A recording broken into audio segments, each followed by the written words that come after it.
نہیں پورا سوچئے، جس دن سے انسان اور شیطان اس دنیا میں آئے ہیں اسی دن سے شیطان و انسان دست و گریباں ہیں۔ میدان کارزار گرم ہے۔ شیطان اور اس کے شتونگڑے اپنے مشن پر کام کر رہے ہیں۔ انبیاء علیہم السلام اور ان کے ماننے والے اپنے مشن کی تکمیل کے لیے کوشاں ہیں۔ حق و باطل کی یہ جنگ ازل سے شروع ہے اور سور پھونکے جانے تک جاری رہے گی۔ آج ہم ایک کام کرنے جا رہے ہیں۔ مصروف زندگی میں سے وقت نکالیے اپنے لیے اور اپنے سے جڑے رشتوں کے لیے۔ نبی رحمت سرور کائنات صلی اللہ علیہ وآلہ وسلم نے ایک حدیث ہمیں تعلیم کی۔ اس کو فردن اپنے اوپر فٹ کرتے ہیں۔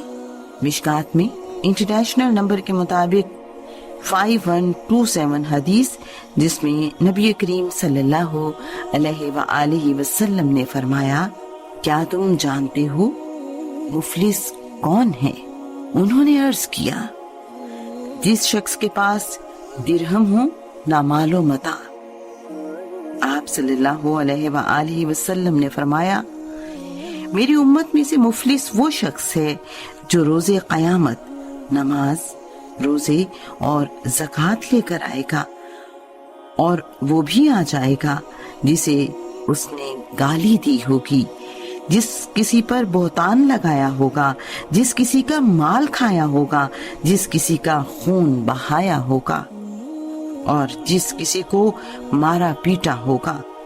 اس مظلوم کو اس کی نیکیوں میں سے نیکیاں دے دی جائیں گی، اور اگر اس کے ذمہ حقوق کی ادائیگی سے پہلے ہی اس کی نیکیاں ختم ہو گئیں تو ان حقداروں کے گناہ لے کر اس شخص پر ڈال دیے جائیں گے، پھر اسے جہنم میں پھینک دیا جائے گا۔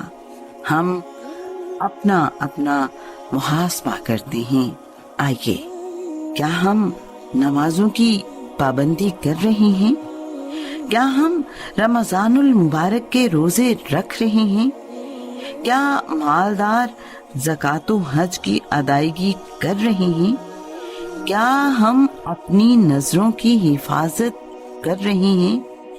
کیا ہم جھوٹ، غیبت، حسد، بغض، دھوکہ دہی، گالم گلوچ وغیرہ وغیرہ سے خود کو بچا پا رہے ہیں؟ جو احکامات رب کائنات نے ہمیں دیے کہ یہ کام کرو اور یہ نہ کرو، کیا ہم وہ کام کر رہے ہیں؟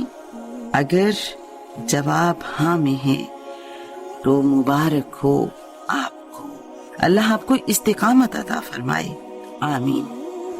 اگر جواب نہ میں ہے تو تھوڑا نہیں بلکہ پورا سوچ کے، ہمارے اکاؤنٹ میں پہلے ہی نیکیاں سرے سے ہیں ہی نہیں، انبار لگے ہوئے ہیں گناہوں کے۔ تو ایسے میں اگر کسی کے ساتھ ظلم کیا، دھوکہ دیا ہوگا، گالی دی ہوگی، چغلی لگائی ہوگی، حسد کینہ و بغض پالا ہوگا، تھپڑ مارا ہوگا، ناحق طریقے سے مال کھایا ہوگا، ماں باپ کی نافرمانی کی ہوگی، وغیرہ وغیرہ، تو سوچئے اور پیارے نبی صلی اللہ علیہ وآلہ وسلم کا فرمان یاد کیجئے کہ نیکیاں پہلے سے ہیں ہی نہیں بلکہ گناہوں کے انبار لگے ہوئے ہیں، اور مدعی کھڑے ہیں اپنا حساب چکتا کرنے کے لیے۔ انجام کیا ہوگا؟ تو آئیے توبہ کر لیتے ہیں۔ وہ بڑا معاف کرنے والا مہربان ہے۔ قرآن پاک میں اللہ تعالیٰ سورہ المائدہ آیت نمبر 39 میں ارشاد فرماتے ہیں کہ ترجمہ، جو شخص اپنے گناہ کے بعد توبہ کر لے اور اصلاح کر لے تو اللہ تعالیٰ رحمت کے ساتھ اس کی طرف لوٹتا ہے۔ یقیناً اللہ تعالیٰ معاف فرمانے والا، مہربانی کرنے والا ہے۔ توبہ کیجئے، لوٹ آئیے رب کریم کی طرف اور اس کا شکر بجا لائیے کہ ابھی اس نے موت کا حکم نامہ میرے نام نہیں بھیجا، اس کو راضی کر لیجئے، اسی میں عافیت ہے، وہ معاف کرنے کے لیے تیار ہے، اگر دیر ہو رہی ہے تو ہماری طرف سے۔ وقت گزر گیا اور ہم نے اسے راضی نہ کیا، ناراض کر کے مر گئے، پھر بڑی تباہی ہمارے انتظار میں ہے، ہم واللہ برباد ہو جائیں گے اگر اسی حال میں مر کر چلے گئے۔ قرآن پاک میں اللہ تعالیٰ سورہ الفرقان آیت نمبر 34 میں ارشاد فرماتے ہیں کہ ترجمہ: جو لوگ اپنے منہ کے بل جہنم کی طرف جمع کیے جائیں گے وہی بدتر مکان والے اور گمراہ تر رستے والے ہیں۔ اگنور مت کیجیے، زندگی کی اس چلتی گاڑی کو روکیے اور تصور کیجیے کہ میں کدھر کھڑا ہوا ہوں، اہل جنت یا اہل جہنم میں۔ اگر آپ پہلی کیٹیگری میں فال کر رہے ہیں تو مرحبا، اللہ کا شکر بجا لائیے۔ اگر شومی قسمت دوسری کیٹیگری میں فال کر رہے ہیں تو اپنا محاسبہ کیجئے اور توبہ کر لیجئے۔